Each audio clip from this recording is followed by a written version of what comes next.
Hi, welcome to Inside Mental Trust Education.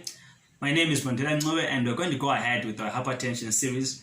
We've really been talking a lot about what hypertension is. We've talked about the risk factors. We've talked about how weight affects hypertension, actually leads to hypertension, exacerbates hypertension and all the like. So today we're going to go ahead and talk about the contribution of salt, something so simple. But before we go ahead with the lesson, we'll ask you to do the same thing again. Please do like our pages on Facebook, on Twitter, watch our videos on YouTube, subscribe, and share all this information with friends so that all of us can have a healthy life experience. So let us go back again today and talk about salt. What exactly is salt? Now in salt, the key thing you want to worry about is sodium. Though some studies also show that there's a contribution of the chloride part of the common salt we use. But mainly sodium is the problem. So generally you should know that we do need the salt. The salt is actually useful. It's found in many foods we eat. It helps us in controlling our fluid in the body, that is blood volume. Then it helps us also in controlling nerve impulses, so the communication between your brain and parts of the body. Salt is important. It also helps in muscle contraction. So basically we need salt. But the problem is that even if salt is a natural substance, it is usually used in unnatural levels. Then it becomes a problem. Today we're looking at the problem in cardiovascular problems like hypertension. Actually also contributes to stroke, to myocardial hypertrophy, contributes to many other problems that have been found in the body, even renal problems, proteinuria. There are a lot of things salt could cause.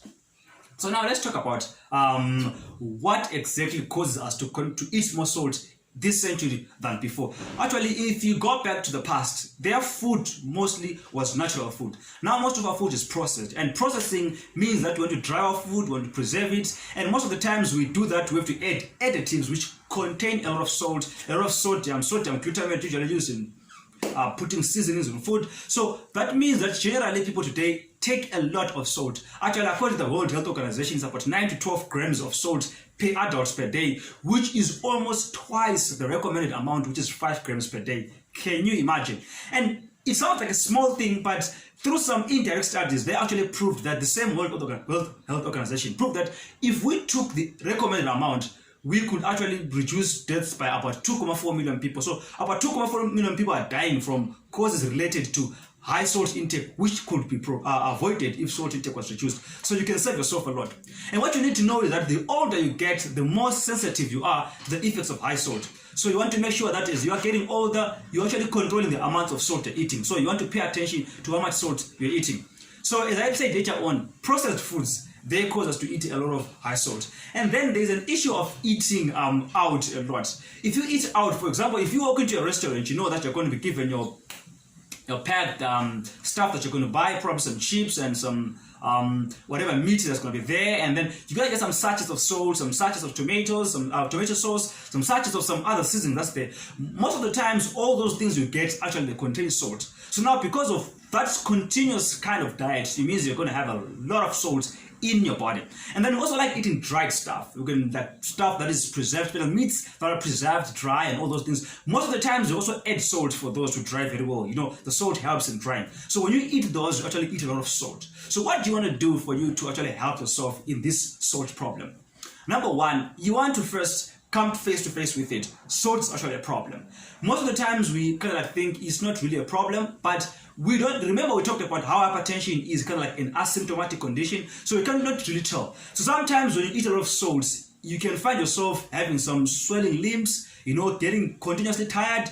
You may want to go and check your blood pressure if you are experiencing those things and you suspect that you could be eating too much salt. Because most of the times, those are the only symptoms that may come per chance. But most of the times, it is really asymptomatic and we have no symptoms at all and we don't know. The next thing you want to do as well is try to start cutting down your salt. Number one, you want to reduce your processed food. Try and get as much fresh fruit and vegetable and fresh supplies of food as possible, especially meat. You can try and get fresh meat as much as possible. And it's very important for you. It is actually very possible for you to get fresh meat. Try and get all those things fresh. If you get them fresh, at least it doesn't have much added sodium. And also know that in fresh fruit and vegetables, you get high potassium. Potassium actually does the opposite of sodium in terms of hypertension. If you have a higher level of potassium, like generally a higher level, it's going to help you control your blood pressure in many ways that have been proven in studies. So you want to do that by taking more fruit and more vegetables. Then you also want to remove your salt shakers. Remove your salt shakers from the tables. When people eat, they actually just want to add salt because they're just used to it. I've seen many people do that. Just get on the table, the guy is already eating salt before even taste. So try and make sure that you don't put salt shakers on the table. And then you can also want to use an alternative when you're cooking. You can use your garlic powder, you can use some seasoning, some cayenne peppers, and some other kind of peppers, and some other kind of seasoned stuff, so that you can replace salt instead of using salt regularly. So that will help you a lot. And then you also want to start want to start monitoring the salt levels in the food that you buy. If you think of buying processed stuff, the labels usually have got some salt levels. So try and look for something which was salt levels which are normal. Remember, we said the recommended is about 5 grams per day. So try and make sure that your daily total intake or what you cook does not contain so much salt. And what you add, try and keep it at a minimum.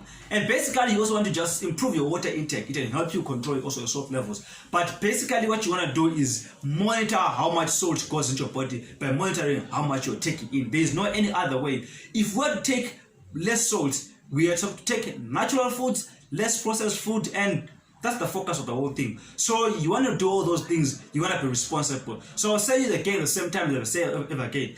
Make sure that you eat less salt. It is the small things which count, which are going to help you win the battle against hypertension. Till we meet then, get some salt off the table. Thank you.